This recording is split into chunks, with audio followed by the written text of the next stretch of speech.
नको देवराया अंत आता पाहू, प्राण हा सर्वथा जाऊ पाहे. हरिणीचे पाडस व्याघ्रे धरी येले, मजलागी जाहले तैसे देवा. तुझविन ठाव न दिसे त्रिभुवनी, धावे ओ जननी विठाबाई. मोकलुनी आस जाहले उदास, घेई कानोपात्रेस हृदयात.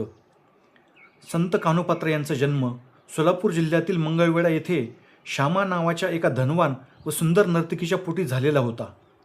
कानोपात्रा अत्यंत रूपवान होत्या, परंतु त्यांचे मन सांसारिक सुखात न रमता पांडुरंग चरणी जडलेले होते. कान्होपात्रांच्या सौंदर्याची कीर्ती ऐकून बिदरच्या जुलमी बादशहाने त्यांना आपल्या दरबारात हजर होण्याचे फरमान काढले होते. मात्र या भयानक प्रसंगी कान्होपात्रा यांनी कोणासमोरही झुकण्यास नकार दिला व पांडुरंगाला आर्तसाद घातली आणि त्या पांडुरंग चरणी लीन झाल्या. संत कान्होपात्रा यांचा प्रस्तुत अभंग अत्यंत भावुक आहे.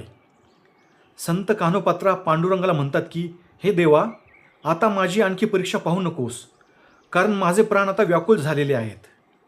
ज्याप्रमाणे एखाद्या हरिणीचे पिल्लू वाघाच्या तावडीत सापडावे आणि त्याला मृत्यूची भीती भेडसवावी, तशीच माझी गत या संसारात झालेली आहे. या तिन्ही भुवनांमध्ये मला तुझ्याशिवाय कोणताही आधार दिसत नाही. त्यामुळे हे विठाबाई, माझ्या मदतीसाठी धावून ये. आता मी संसारातील सर्व आसक्ती सोडून देऊन पूर्णपणे उदास झाले आहे. हे विठ्ठला, तू आता तुझ्या या कान्होपात्रेला तुझ्या हृदयात स्थान दे आणि माझा सांभाळ कर.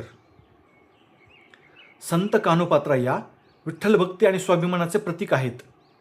त्यांनी दाखवून दिले की भक्ती ही जन्मावर नाही तर केवळ अंतर्मनावर अवलंबून आहे. आज रोजी त्यांचे 23 अभंग उपलब्ध आहेत. धन्यवाद. जय जय रामकृष्ण हरी.